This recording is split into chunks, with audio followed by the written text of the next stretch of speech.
Alright, I'm not really a vlogger type of guy, but I just wanted to share this. I'm Angel from North Point Bible College, and I got a reflection paper due on Wednesday, and it's about my calling.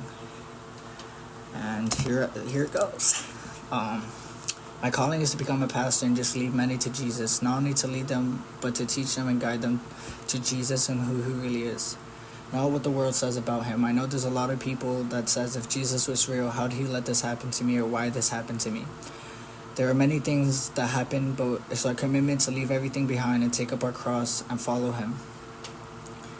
I was only 13 when I got saved. It was November 9th, 2019. From that day, I knew who I was living for and who I wanted to live for the rest of my life. Live for the rest of my life.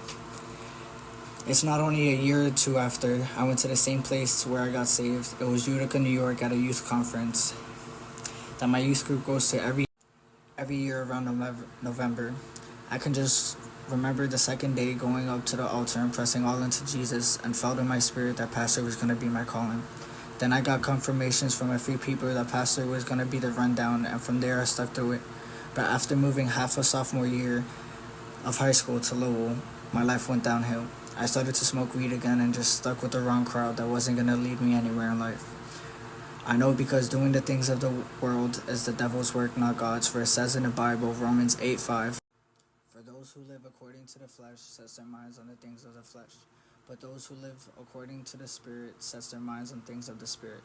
Therefore we should live according to what Jesus has for us and what the Bible tells us. We cannot live for the world and live for Jesus at the same time. It's impossible.